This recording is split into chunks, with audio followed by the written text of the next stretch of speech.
Got this. All right, I want to talk about showing SEO value through meaningful reporting. Lots of great things in Catherine's talk. I'll talk about a little bit of them, but it'll be slightly different. Of course, myself, most of you probably don't know me. Maybe my mother, who is in the audience, traveled from the States, is the only one. I'm Helene Jelenc, SEO consultant at Flow SEO. When I'm not doing SEO, you'll find me traveling around. I live in Ljubljana, Slovenia, with my chickens and my really cool cat, Gucci. When I'm not doing that, I'm traveling wherever there's food and wine. So, we've all tried an SEO template for your reporting at one point or another. I've been there, I've tried them. I'm not giving any shade to any of these people. They all have beautiful reports. But what's the difference between these reports and looking inside GA4 or an SEO tool? Not really anything. There's nothing really different.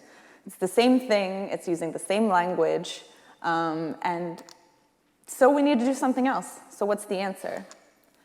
Creating a custom SEO report that aligns with your business goals and provides context.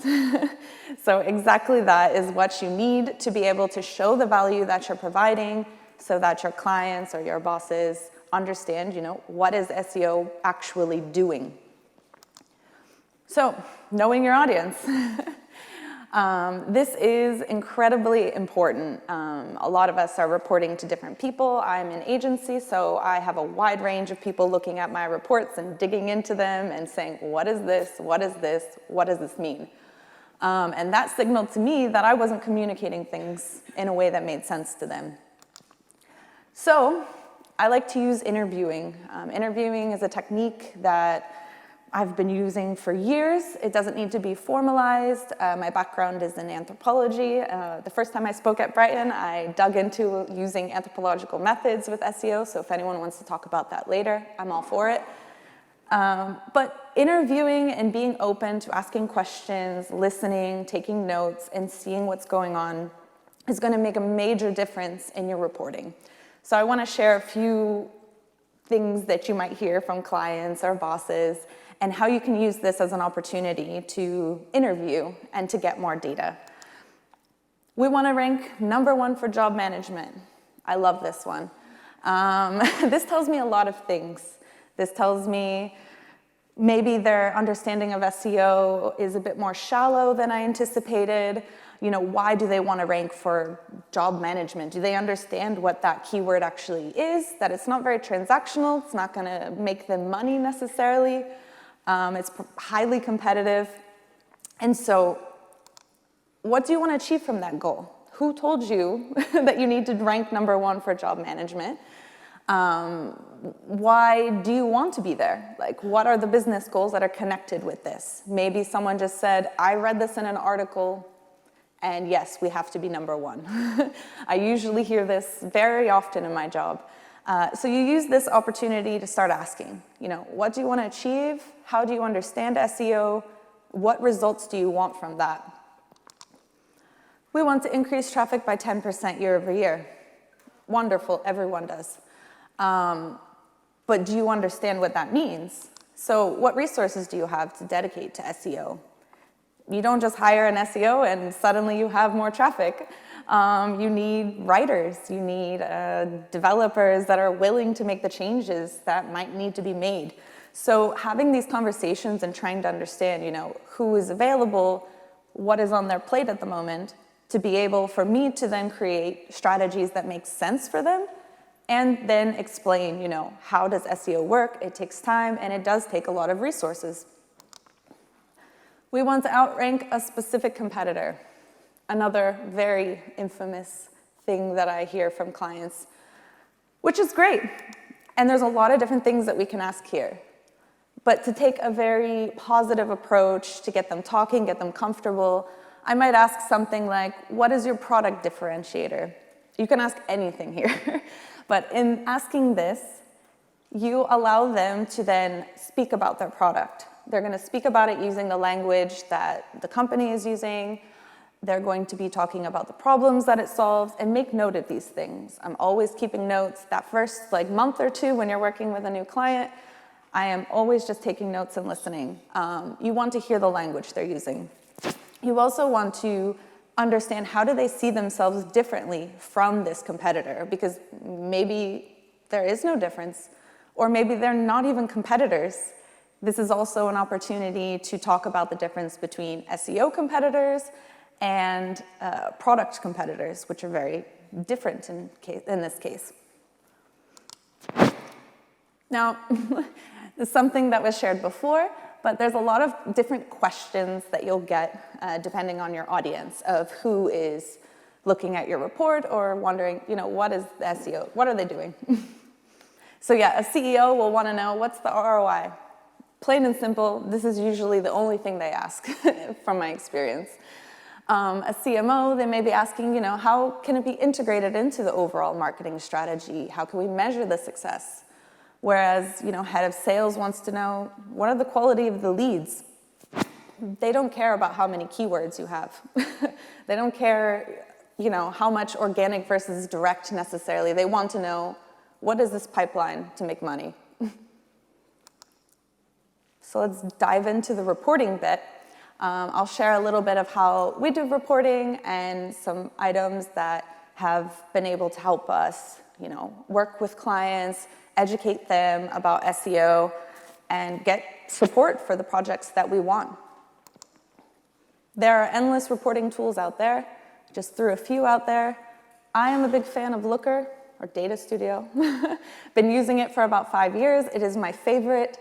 Otherwise, I'm on Slides, just to give a little bit more context. So the first page of our monthly report that we do, the executive summary. This is the most important part of the whole thing. You want to have your executive summary, which is taking the data in the other pages of the report and giving insights. I want whoever opens up this report to see this page, read it, and not have to look at anything else. They know exactly what is happening. Even if they don't know anything about SEO, they know what we've done and what has happened with those activities, what's working, what's not, and if something's not working, what are the next steps? All of that can be found here. We also include a section for link building, which we now craft a bit of a story around. So I'll show you, we actually do charts to measure the deliverables. So how many links we built, how many content briefings, but in this case, we craft a story. What was the average DR of those backlinks? What is the average organic traffic of them? And what happened? Did we have writers who wrote articles? These are a lot of resources. This is a lot of time. These are long relationships that our staff has built with other people. And oftentimes that gets overlooked because they just say, oh, you have 5 new links. Well, that doesn't show the value that you're actually providing and all of the work that you're putting in there. So these 2 bits are really important, and I always want to keep the important links, their roadmap, call notes, transparency is your friend, and this is what this report is for me. Everything that is going on can be found here at any time. Because it's also in Looker Studio, it's always automated. And then for goal tracking, I don't have anything right there, but I'll show you. What we typically do is I will use a visual and automatic goal tracking. I just have some examples. You can do this inside Looker Studio if you want to measure traffic, keywords, conversions, whatever it may be. And you can do this to make it a bit visual. So every quarter, these are our goals. Open up the first page, you see exactly what's going on. And along with data visualizations, there are a lot of bad data visualizations. I'll let you take a moment to look at this, and you might notice that none of them make sense.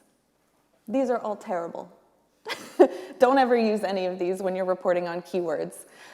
This is 4 random keywords. I asked ChatGPT, give me some random keywords and some positions so you can randomize it for 3 months. And then I put it into Sheets and just clicked random data visualizations.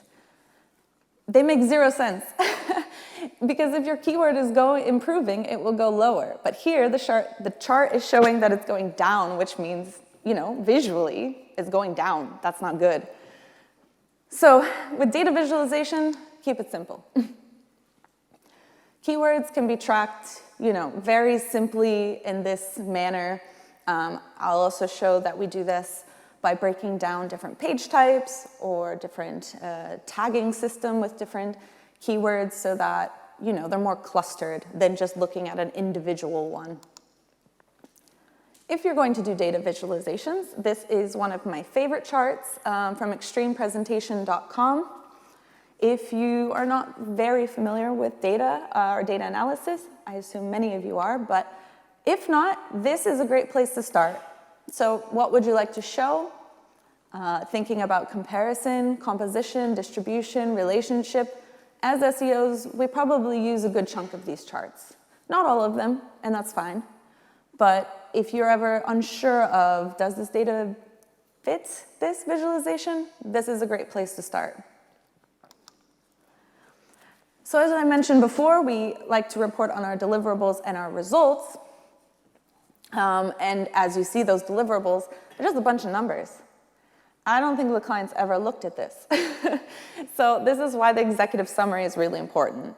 This is here for transparency. We know exactly what's going on, everything that we've done, if they're falling behind on publishing articles, if we're falling behind on providing briefs. I can see that there. But your job as the report maker is to take this and create the story inside your executive summary. And our first page of our report, I'd like to do an overview of results. Not going to show the whole thing here, but this is the main one where all the clients immediately go to. And so they can see month over month, year over year. Using something like Looker Studio or Agency Analytics or other platforms like this, you can have this automated.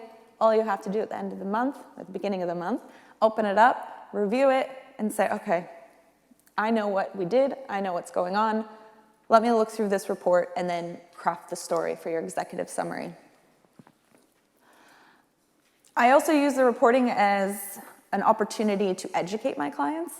So I like to talk a lot about how do we get to the conversion from, a content brief to a customer.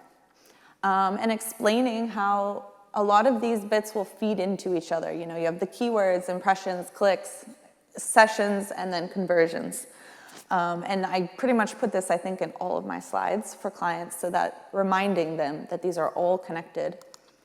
And so we want to track these indicators, let's call them. The first half indicators, and then in the back we have the results. Sorry. So these charts I find really useful, but you might notice this is exactly what's in Google Search Console.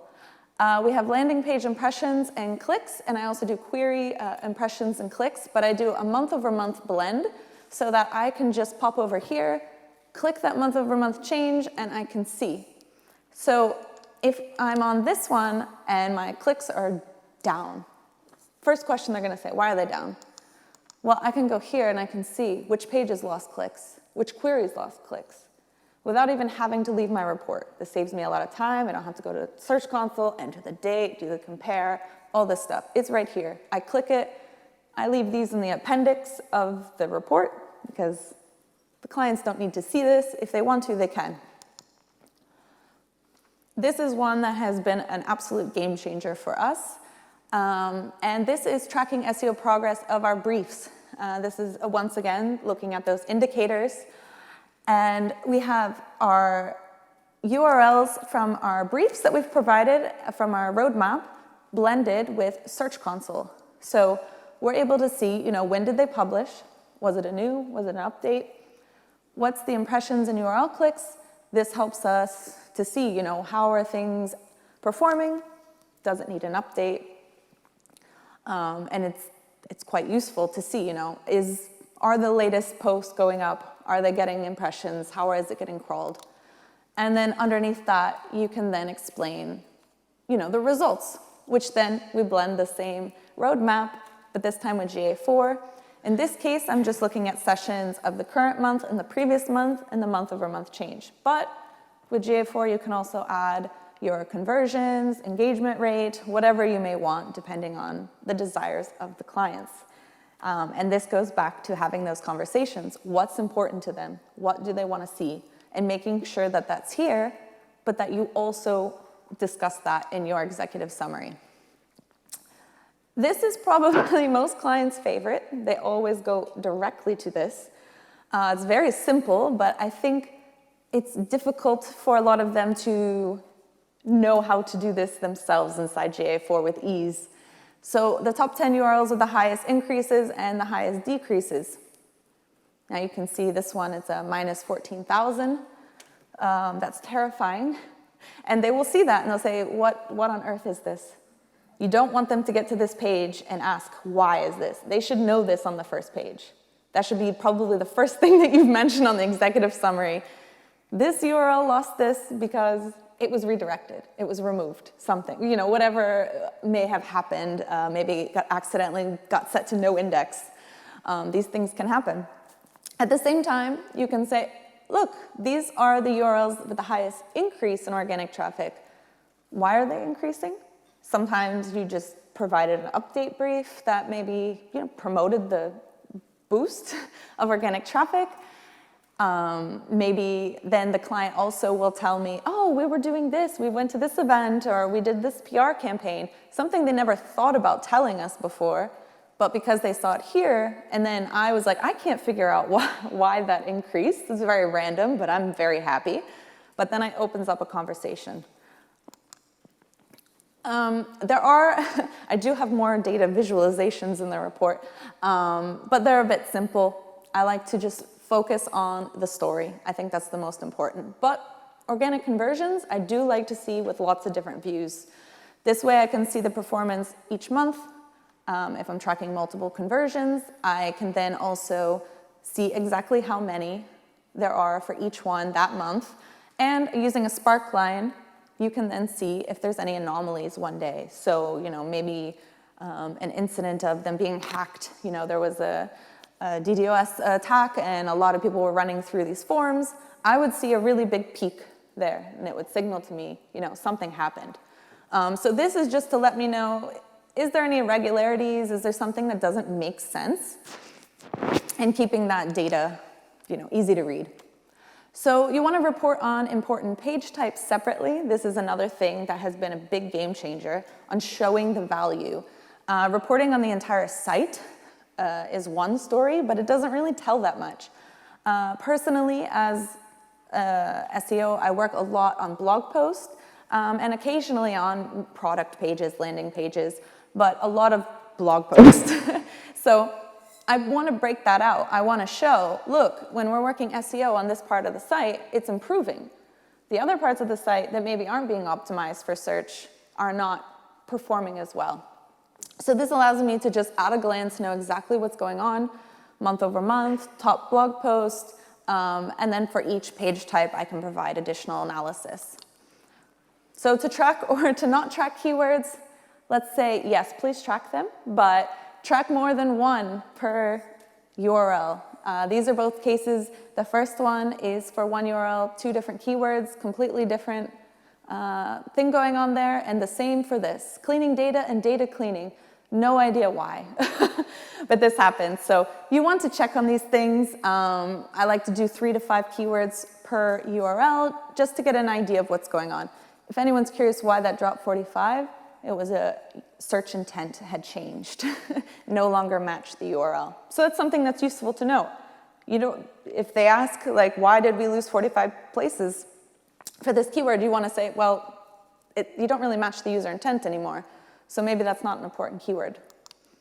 And when you're reporting on keywords, you want to make sure you're providing that context to show the value that SEO is bringing. So something like this, that's not going to show anyone what you're doing. Something like this, you're going to start painting a picture, telling a story. When did you start SEO? When did you start increasing the content publishing? And then explaining, we did this many articles. This is why traffic is going up. It doesn't, like I said, it's not magical, but something like this is going to be really powerful. C-suite's going to read it. They're going to see the top. Okay, cool. If they have questions, they'll find it down here. And then we'll blast through this a little fast. I'm running out of time. So the SEO competitor growth, these are other charts that can give a lot of context. I do recommend doing a lot of year-over-year analysis. I think a month is arbitrary. A month is not long enough for SEO. So you want to be able to show where did they start, where did they finish within a year, or even what is the difference. So in this case on the left, you know, I wanted to look at the keyword growth. I'm not doxing anyone, this is all Ahrefs data. So on the bottom, why did this HEVO get over 50,000 keywords in 1 year? That's crazy.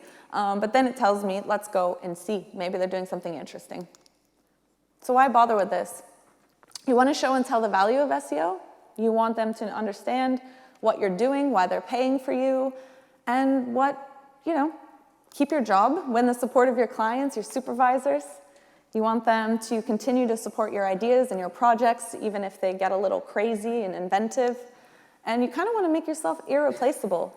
In time with ChatGPT and lots of SEOs trying out there, you want to be able to have that data, create those insights, write that executive summary that is going to show the value that you're providing to the clients. And it's going to make a huge difference when search does go down, clicks do go down. If you're showing and you're transparent in what you're doing, they'll be more likely to stick around.